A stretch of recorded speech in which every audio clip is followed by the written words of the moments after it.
repair kejap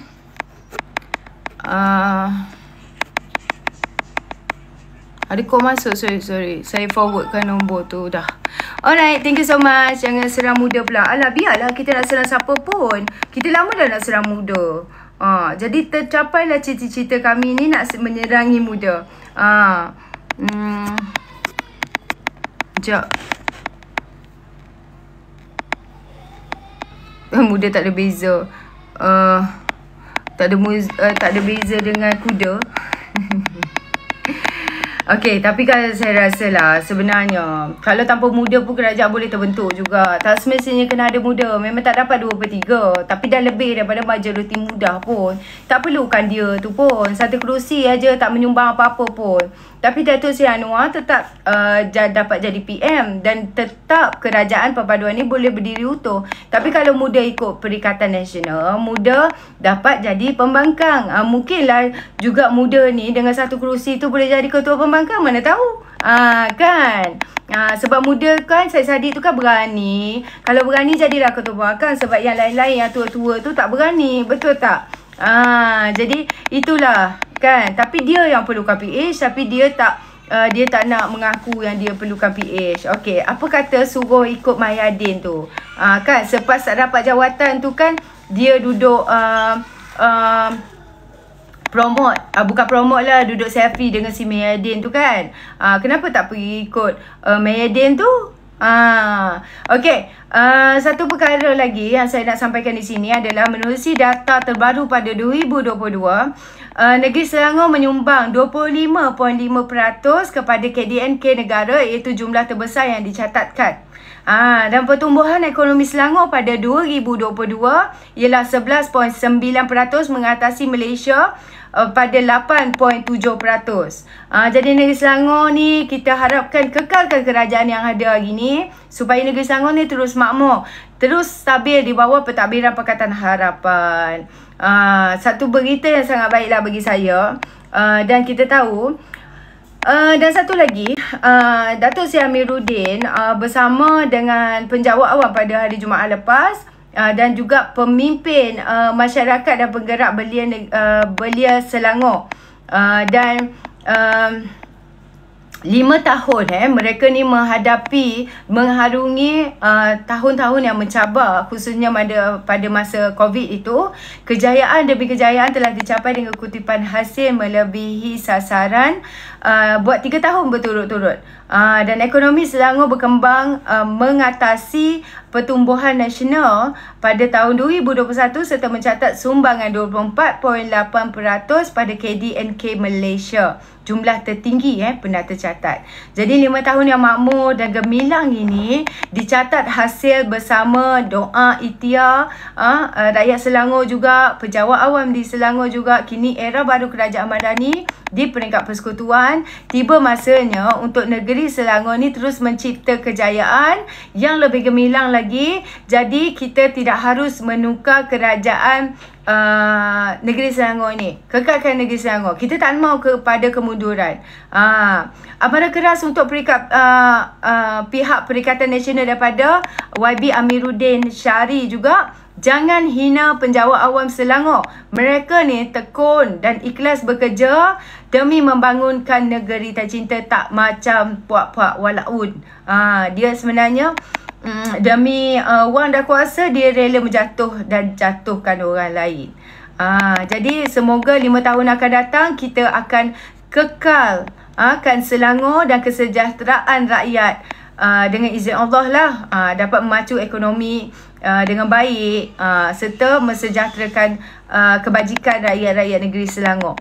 Baik, dan satu lagi, Selangor Mobility diperkenalkan bagi meningkatkan kebolehcapaian pengangkutan awam di Selangor tu sendiri dan bakal diperluaskan ke 8 zon menjelang September tahun ni dengan menumpukan kawasan pinggir dan kawasan yang padat penduduk. Jadi Selangor Mobility tingkat capaian pengangkutan awam ni akan start pada September ini.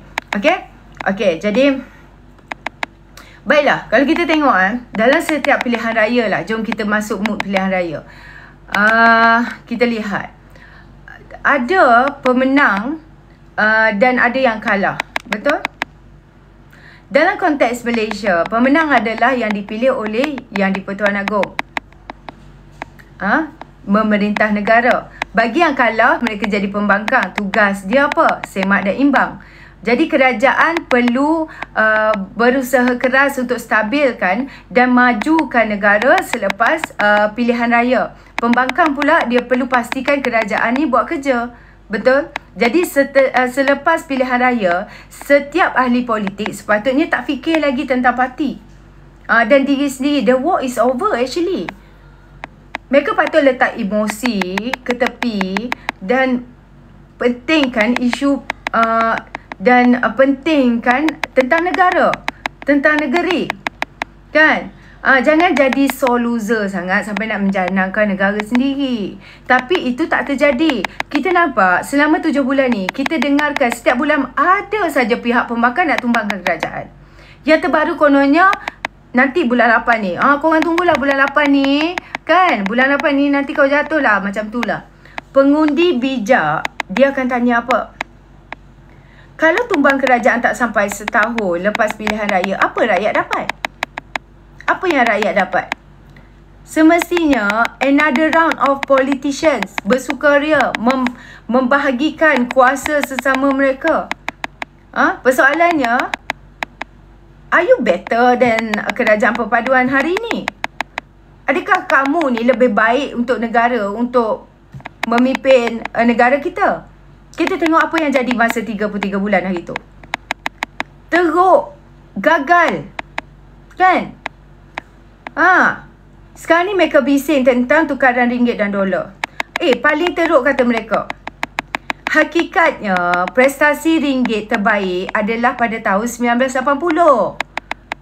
Masa tu, RM RM2.18 ke dolar, 1 dolar, RM2.18. 1980. Ringgit terteruk adalah pada bila? 5 November 2022. RM4.75 ke USD 1 dolar. Bagaimana? Ringgit terteruk dalam sejarah adalah POS PRU15. Pasaran kena spook kerana ura-ura lantikan Tan Sri Muhyiddin Yassin dan PAS sebagai kerajaan. Mereka gunakan SD nak memerintah negara sebelum Agong interfere. Betul tak? Tunjukkan pelabur asing pun. Pelabur asing pun takut kat diorang ni. Bayangkan. Kalau diorang jadi kerajaan balik, aku rasa ekonomi kita, pelabur kita semua akan lari. For sure. Ada bunyi tap-tap. Tak ada? Sekarang ni bunyi lagi tak? Ada bunyi tap-tap screen. Tak, meja ni kot. Ada lagi?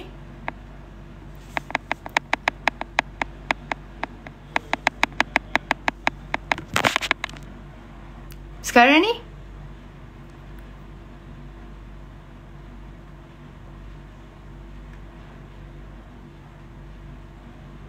Tak ada dah? Okay. Mic ni tak clear. Dia dia bergoyang-goyang. Sekarang ni tak ada dah. Dah okey dah. Okey. Okey dah okey Kalau ada bunyi lagi beritahu. Saya ada mic. Saya tak ada mic. Dah tak ada dah. Okey. Semalam tukaran ringgit makin melemah. RM4.64 ke USD. Mengapa agaknya? Kalau kita tunjukkan fundamental ekonomi negara, Bank Dunia jangkakan KDNK kita tahun ini boleh cecah 4.5%. Suku pertama ini kita antara yang cemerlang dalam rantau Asia. Malaysia 5.6% berbanding dengan Indonesia yang hanya 5% dan China 4.5%. Menunjukkan fundamentally kita ni memang kurang masalah. Memang kita ni boleh dikatakan negara yang ekonomi dia baik daripada negara-negara ASEAN yang lain. Kalau kita kira if we isolate everything else, ramai yang percaya ringgit melemah kerana politik negara tidak stabil. Betul. Yalah, manakah tidak, setiap bulan pembangkang ni merengek nak tumbangkan kerajaan. Perlu ingat satu perkara. Ringgit paling teruk dalam sejarah ialah ketika mereka nak mereka naik memerintah. Masa mereka jadi kerajaan. Sekarang lagi nak bagi signal nak tebuk atap balik. Pada saya, pembangkang kita ni tak tahu peranan mereka selepas pilihan raya. Mereka bekerja bukan untuk semak dan imbang sebenarnya, saya rasa. Tapi lebih kepada nak semak dan tumbangkan kerajaan. Jadi isunya, kalau mereka buatkan kerajaan tumbang, adakah mereka ni the lesser evil? Adakah mereka ni boleh jadi kerajaan yang baik? Adakah mereka boleh memacu ekonomi? Adakah mereka boleh menjaminkan keterjaminan makanan? Adakah mereka ni boleh memajukan ekonomi negara? Mereka pernah jadi kerajaan lah. Kita dah saksikan daripada bendera putih ke bendera hitam, rakyat terpaksa kibarkan. Jadi jangan risk your own future disebabkan oleh orang-orang macam ni yang tamak nak berkuasa. Dah kau tak jadi kerajaan, kau duduklah jadi pembangkang elok-elok. Kan? Lepas tu nak PRN ni duk main isu macam-macam lah. Sekecil-kecil isu, daripada kecil-kecil isu sampai ke besar. Bapa isu pun dia main juga. Bayangkan. Okey. Banyak kemungkinan menarik boleh ditinjau daripada 6 PRN yang bakal berlangsung tak lama lagi lah. Okey, kita boleh tengok daripada pengalaman yang lepas. PRN dan PRK selalu mencerminkan gambaran mood sebenar semasa PRU. Kita ambil beberapa contoh. Misalnya apa? Arwah Tan Sri Khalid masa PRK Ijuk 2007. Tetapi menang semula dalam PRU. Dia tewas masa tu. Dia tewas masa PRK Ijuk 2007. Tapi menang semula masa PRU 2008 dan menjadi Menteri Besar. Dan PH tewas dalam PRK Kuala Kangsar dan Sungai Besar pada tahun 2017. Tapi PH menang dan membentuk kerajaan pada 2018. UMNO BN. UMNO BN menang pada PRN Johor dan Melaka, tapi kalah teruk pada PRU 15 berbanding PRU 14. Malah di Melaka, UMNO BN gagal mendapat satu kerusi pun parlimen. Nampak tak? Okey, jadi persoalan yang ada tentang PRN ini adalah, adakah keputusan PRU masih lagi boleh dijadikan sandaran? Mungkin boleh, mungkin tidak. Betul tak? Jadi, tambah menarik, 6 PRN ini terdiri daripada 3 buah negeri yang dimenangi dan ditadbir oleh PH, dan 3 lagi dimenangi dan ditadbir oleh PAS dan PN. Jadi, negeri-negeri PH, Selangor dan Pulau Pinang yang telah dimenangi sejak 2008 bermaksud telah 3 penggal diketuai oleh Menteri Besar dan Ketua Menteri daripada parti yang sama, dengan pencapaian lebih baik daripada satu PRU ke PRU terutama selepas 2013. Tapi macam mana pun harus diingat, pada tahun 2008 hingga 2018, PAS turut menjadi sebahagian kerajaan negeri Selangor dan Pulau Pinang. Manakala 2014 hingga ke 2018, MB Selangor daripada Keadilan kini bersama dengan Bersatu dan Perikatan Nasional. Betul.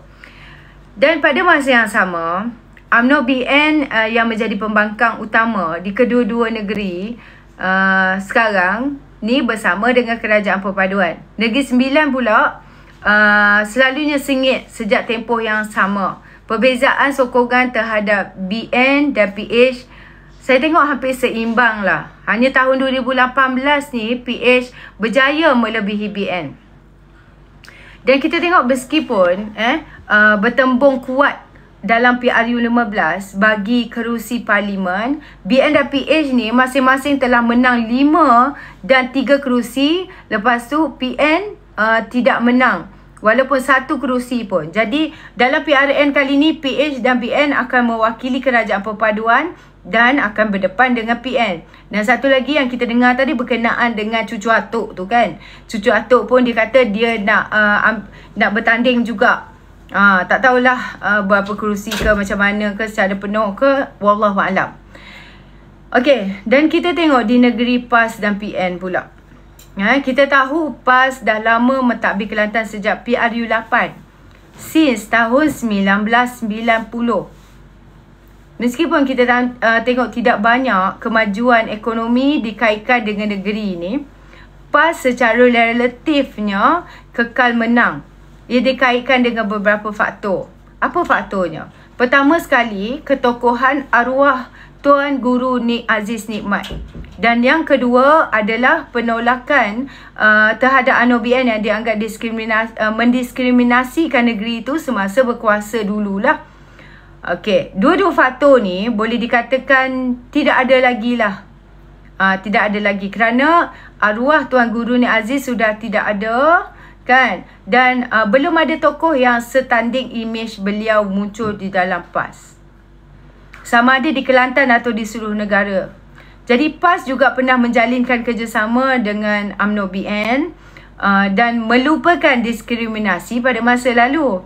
Tambahan pula, zaman diskriminasi itu dikaitkan dengan pentadbiran Dr. Mahathir yang sekarang ini turut dikaitkan, diraikan oleh PAS. Dan hanya sekali PAS pernah benar-benar tercabar, iaitu pada tahun 2004. Masa tu Abdullah Ahmad Badawi ataupun Pak Lah baru saja menjadi PM dan menggantikan Dr. Mahathir. Ia menjadi petunjuk bahawa sebenarnya memang ada arus bawah, iaitu undercurrents. Penolakan terhadap PAS di Kelantan lah. Dan ada dakwaan mengatakan PAS berjaya kekal menang di Kelantan kerana apa? Kerana faktor pengundi luar yang balik mengundi. Dakwaan ini menyatakan pengundi luar tidak melalui kepayahan hidup di Kelantan. Dan hanya sesekali balik dan mahu mengekalkan kehidupan lama yang ada di negeri itu. Yang tidak perlukan pembangunan besar. Kan? Dan kita nampaklah penyertaan Anwar Musa hari ni. Dan dia lebih PAS daripada pemimpin PAS sendiri pun. Itu yang kelakar bagi saya lah. Kan? Dan penyertaan Anwar Musa di dalam PAS pasti memberi nilai tambah kepada mereka. Saya rasalah. Dan Anwar Musa ni lama jadi pengerusi perhubungan UMNO Kelantan. Dan dia kaya weh. Kan? Cukup kaya. Meskipun PAS menguasai Kelantan, Anwar menang bergaya di negeri itu sehingga 2018.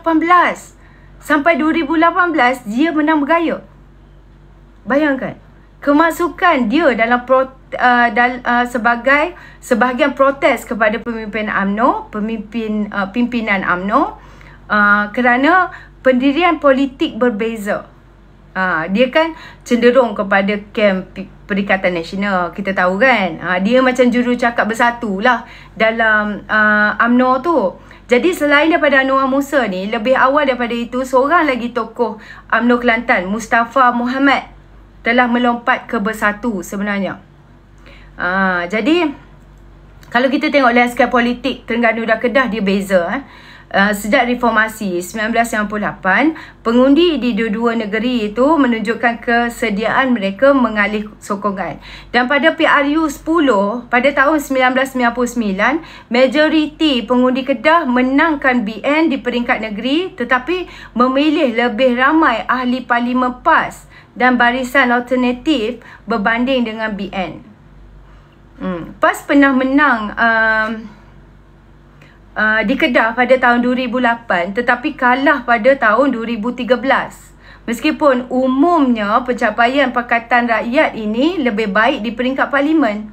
PAS terus menjadi parti yang signifikan di Kedah, namun belum berjaya membentuk kerajaan negeri secara bersendirian. Dan pada PRU 2018, PAS menang 15 kerusi DUN, UMNO menang 3 dan PH menang 18.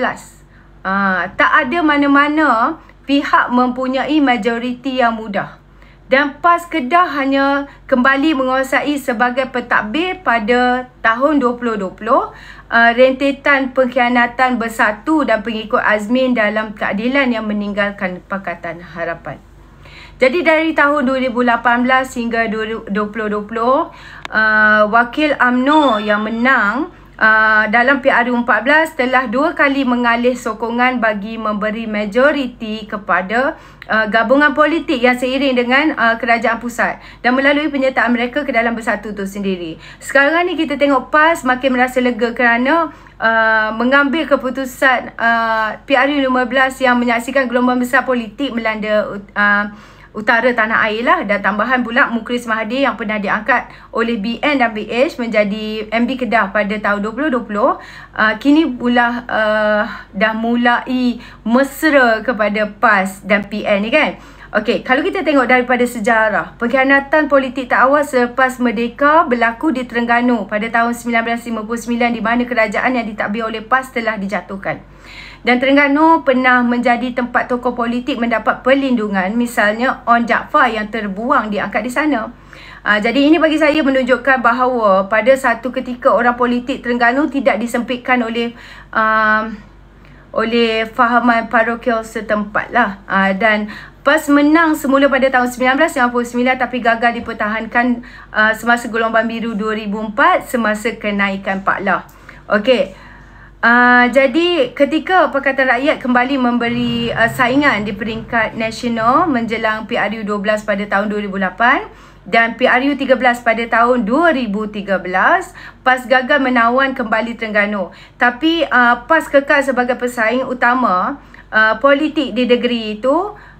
Dan maka kita tengok parti-parti lain di dalam Pakatan Rakyat dan Pakatan Harapan kemudiannya masih belum cukup signifikan lah untuk menguasai Terengganu itu. Ini membolehkan PAS sendiri mengauk keuntungan di negeri itu ketika arus penolakan terhadap UMNO BN berlaku pada tahun 2018. Dan UMNO BN sebagai parti yang lebih lama dan berpengalaman mentadbir Terengganu kini menjadi pembangkang utama di negeri itu. Dan sama ada mereka mampu membuat comeback di Kedah dan Terengganu khususnya di PRN kali ini, mengambil kira keanjalan peralihan pengundi kedua-dua negeri ini berdasarkan rekod sejarah, masih lagi saya rasa kekal menjadi tanda tanya. Jadi panjang kan. Jadi apa yang saya nak beritahu di sini, PRN ini, pada pendapat saya, Perikatan Nasional ni, idea pentadbiran dia tak ada, idea ekonomi dia tak ada, idea pembangunan lagilah tak ada. Habis modal berpolitiknya apa? Apa yang dijadikan modal berpolitik oleh puak-puak PN ni? Jaja agama. Mudah kerja, jaja agama. Sesiapa lawan kami, musuh Islam. Sesiapa bersama kami, pejuang Islam. Hari ini kerjasama dengan kami, kamu pembela agama. Esok tak bekerjasama dengan kami, kamu musuh Allah. Siapa yang berani nak bertentang dengan jenama agama, syurga jadi tawaran. Neraka jadi ancaman. Kamu dah berpolitik macam tu.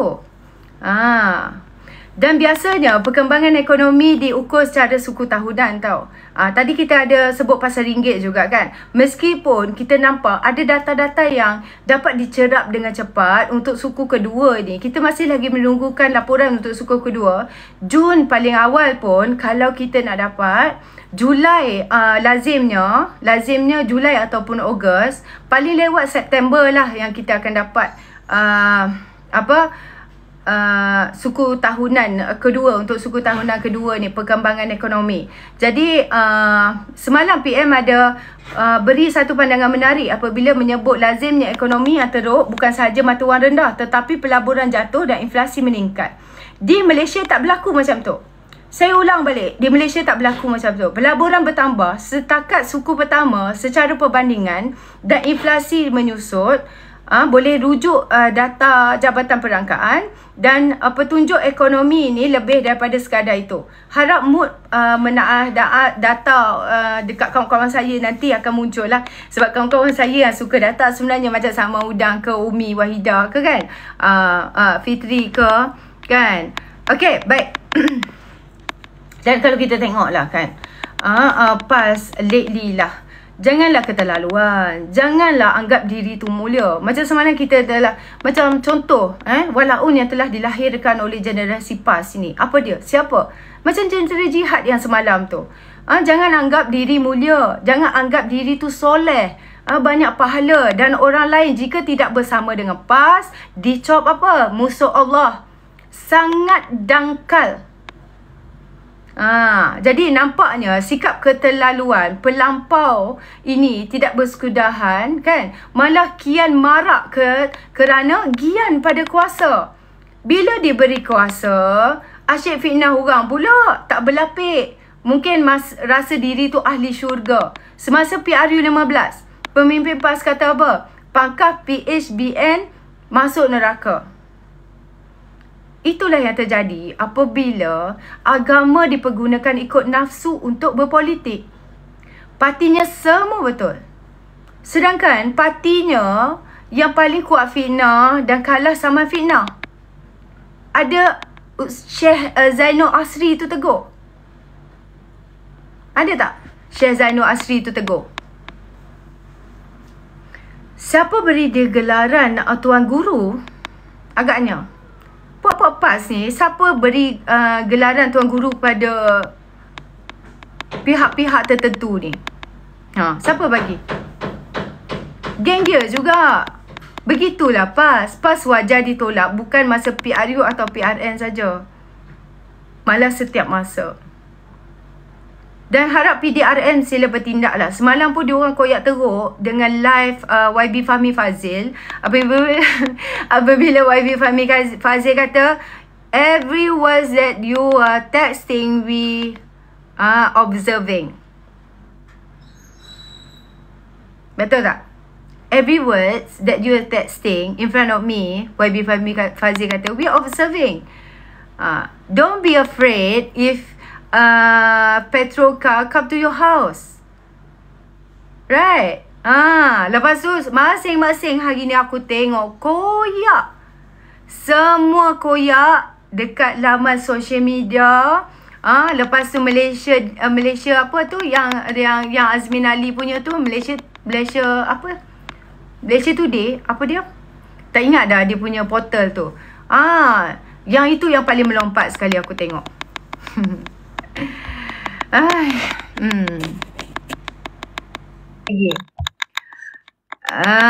Kekalahan menanti PN di PRN. Baik, kenapa kalau kita tengok PN akan kalah di PRN kali ni?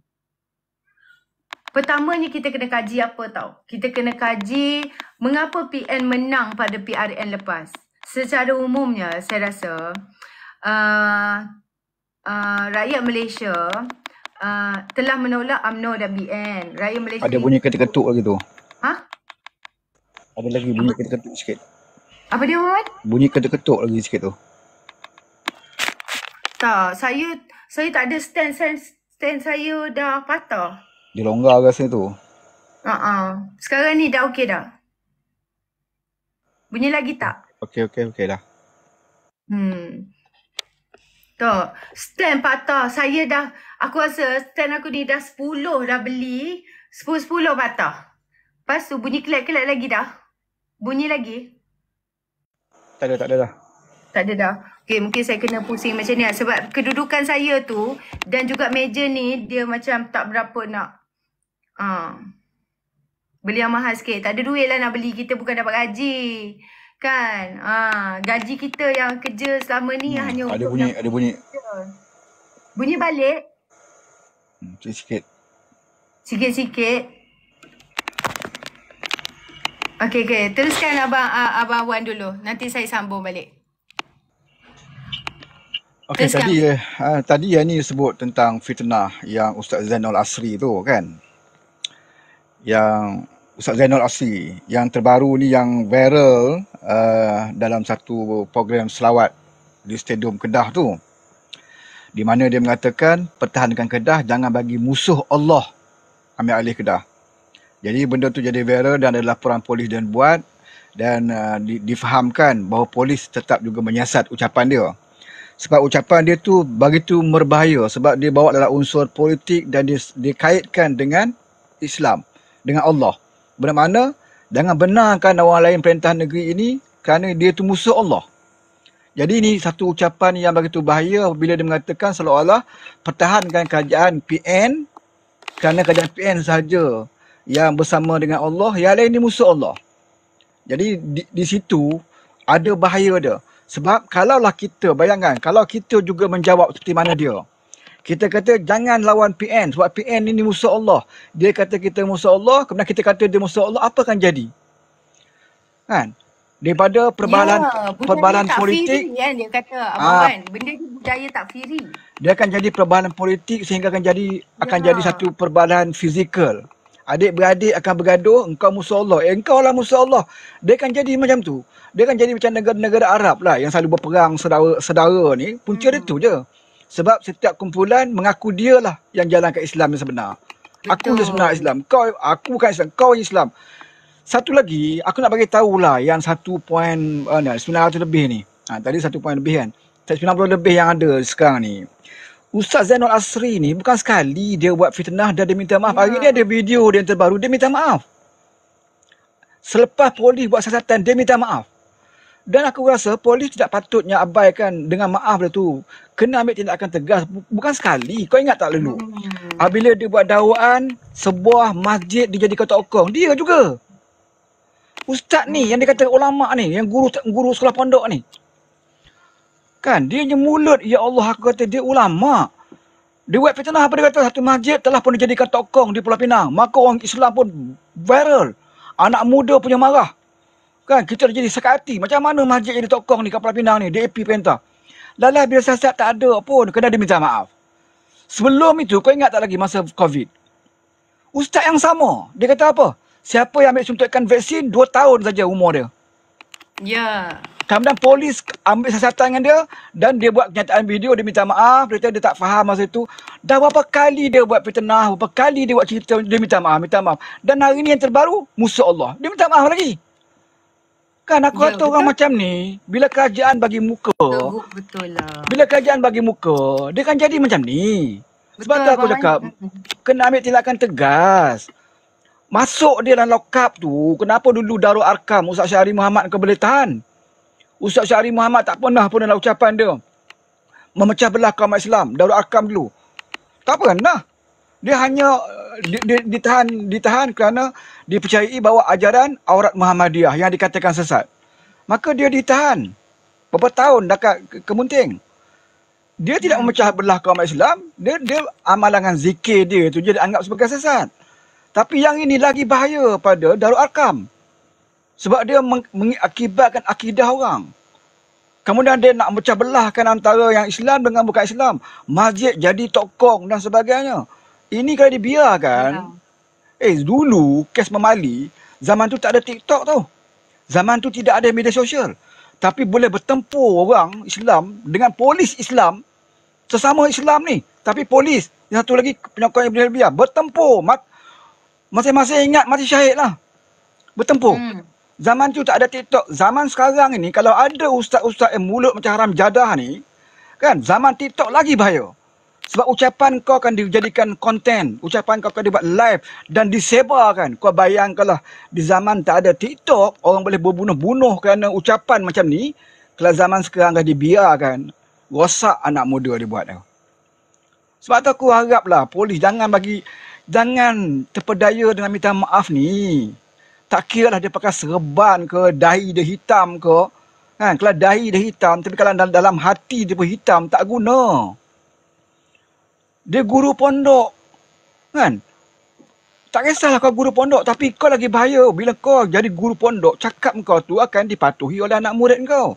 Kau bayangkanlah dia cerita anak murid dia. Dialah yang kata Nabi pernah datang Kedah lah, apalah semua tu. Nabi turun di Bukit Jerai. La ilaha illallah. Kau bayangkanlah Betul tak orang betul macam apa yang ini. disampaikan oleh dia tu, Abang Ya, orang Wan? macam ini dengan ulama aku lah bila kita cakap kasar kau kata kita lawan ulama, tapi kepada aku biarlah aku nak kata apa pun, tapi kalau inilah orang ulama kan, kita kena fikir masa depan, generasi kita akan datang. Kalau kita biarkan orang macam ni, elok-elok anak kita berkawan dengan kawan yang lain, anak kawan kita berkawan dengan bangsa lain, dia akan berpecah belah.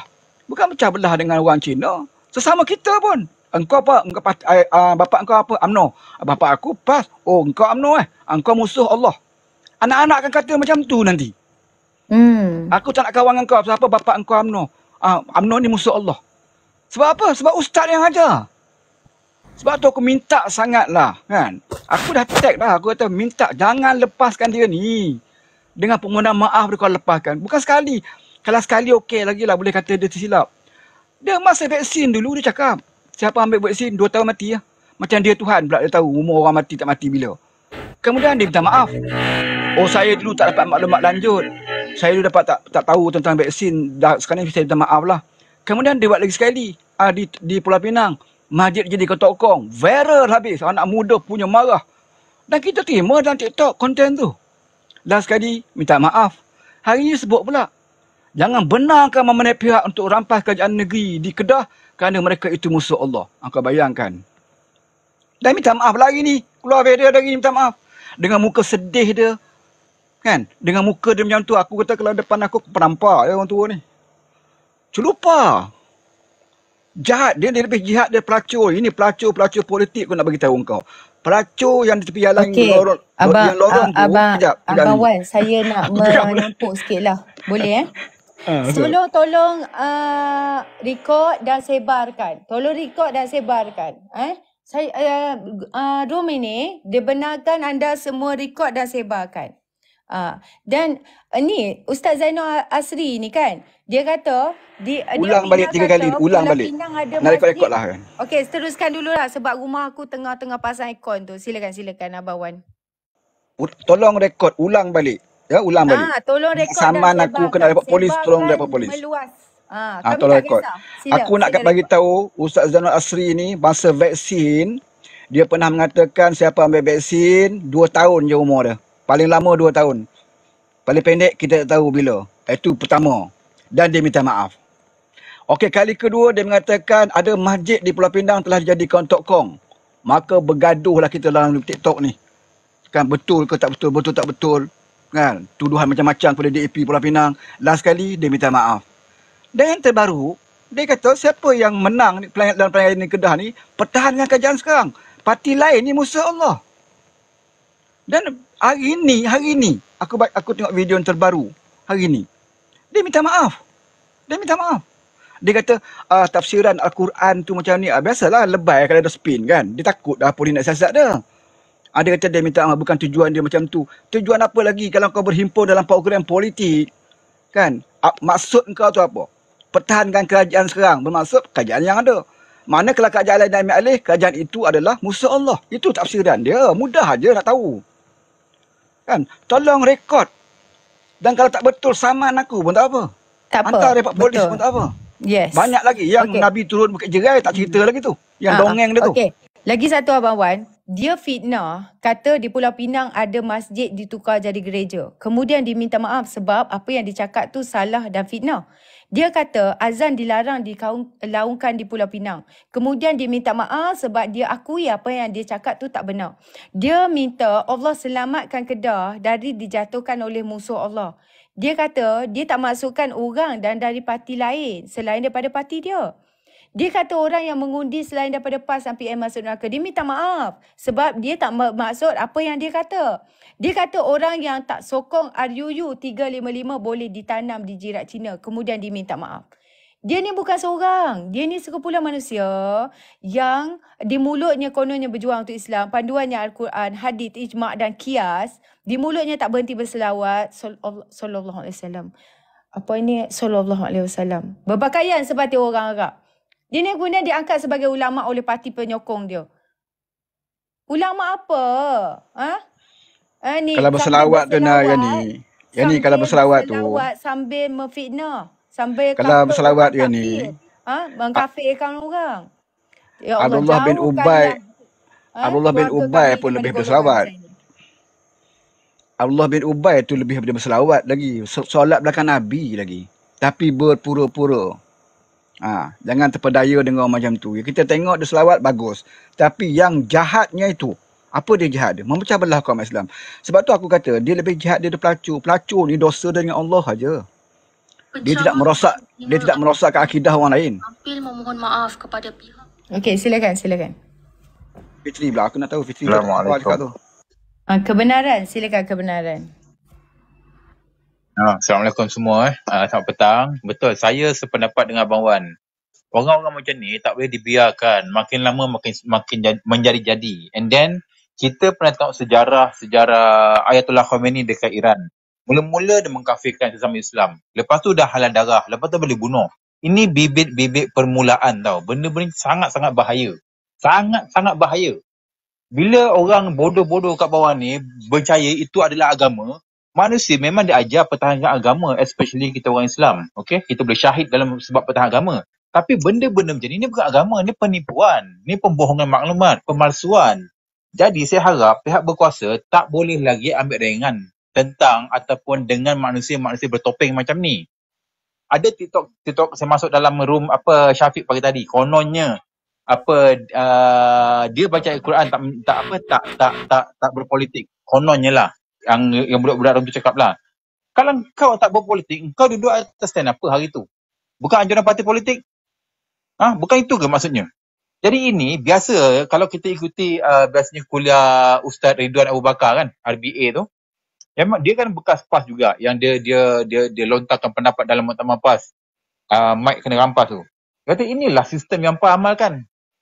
Dulu presiden dia cakap dulu, and then orang bawa akan takwil sampai kena dekat kita. Itu perangai dia orang PAS ni.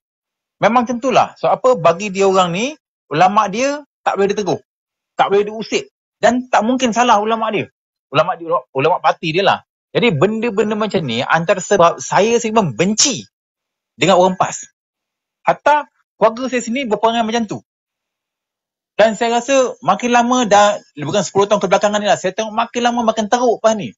Dulu saya tak percaya. Bila kita lahir dalam keluarga PAS kan, saya ingat takkan PAS macam ni. Sebab keluarga saya asal tak macam ni. Tak asup macam ni. Tak gila macam ni. Tak mengkafirkan orang macam ni. Bila sampai masanya, bila kita balik kampung jumpa, kau sokong Cina kafir, kau pun jadi kafir nanti. Kata, kau ni gila ke apa? Kenapa kau ni makin tua, makin sepatutnya Allah beri akal, beri kematangan, kenapa makin lama makin bodoh? Tapi itulah biasalah, kena takfiri lah kan. Saya kata, ya Allah mungkin betul lah apa yang orang cakap. Kalau agama ni, satu benda kebodohan tu diselimut dengan nama agama, maka orang jahil akan berduyun-duyun datang. Peluk-peluk benda-benda bodoh macam ni. Saya sangat-sangatlah berharap pihak berkuasa janganlah bagi kelonggaran atau jangan bagi mukalah orang yang bahaya macam ni, dan harap ada tindakan susulan yang sangat-sangat tegas. Sebab apa? Rekodnya kita pun tahu macam Abang Wan sebut tadi, ustaz palsu ni, sorry to say lah, saya tak kata ustaz lah, saya kata ustaz palsu lah. Sebab apa? Hadis dibawa banyak hadis palsu.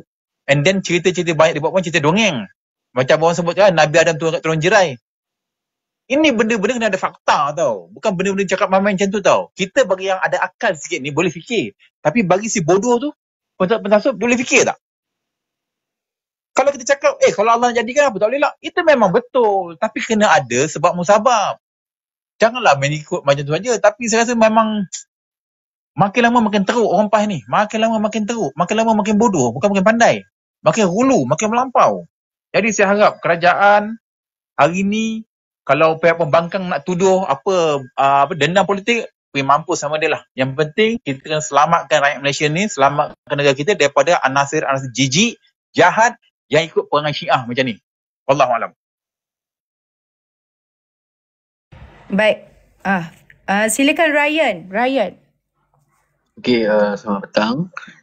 Okey, selepas actually dengar doa Zainul Asri tu, actually memang saya tunggu hari seterusnya untuk tunggu apa statement daripada dia. Okey, selepas dia keluarkan statement mengatakan tidak ditujukan kepada siapa-siapa, hanya kepada musuh Allah. Kita lihat konteks doa tu. Satu, dikata pasal negeri Kedah. Okey, satu PRN akan bakal datang. So directly kita faham bahawa negeri Kedah tu sama ada akan kekal kerajaan yang sedia ada ataupun diambil alih oleh kerajaan Madani lah. Dua je option yang ada. Dalam konteks itu juga politik ni juga kita boleh faham kalau dia nak kata tak setuju dengan siapa, tapi kalau dia dah sebut ambil alih negeri Kedah, ada negara lain ke yang boleh ambil negeri Kedah? Ataupun ada parti politik yang luar Malaysia boleh ambil negeri Kedah ke yang betul-betul musuh Allah? Kita boleh faham directly kat situ bahawa memang ditujukan kepada kerajaan Madani lah yang nak cuba ambil alih Kedah tu, tapi masih mengatakan tidak ditujukan kepada sesiapa. Saya rasa kalau tanyakan kepada siapa-siapa pun dalam konteks tu memang ditujukan kepada kerajaan Madani yang nak cuba ambil negeri Kedah, tapi masih cuba bersindung dengan mengatakan ni tidak ditujukan kepada siapa-siapa. So saya rasa dekat situ kita dapat lihat lah, kira memang saya datang mudah nak tunggu jawapan, nak tunggu dia punya orang kata counter balik apa yang bila kita dah orang semua dah mula report kan, nak tengok dia punya penafian dia tu macam tu. Dia sama ada dia boleh minta maaf directly, kata memang apa dia kata tu kepada kerajaan Madani, tapi dia masih mengatakan tidak menunjukkan siapa. Tapi secara logiknya kita tahu ada satu je yang boleh yang ditujukan kepada, iaitu yang kerajaan yang cuba nak mengambil alih Kedah ni lah. Itu je daripada saya, sebab saya rasa kan benda tu memang very direct dan penafian tak guna. Cuma dia harus minta maaf apa yang dia kata tu, bukan mengatakan ni tidak ditujukan kepada siapa-siapa, sebab memang tak masuk akal kalau dia cakap macam tu.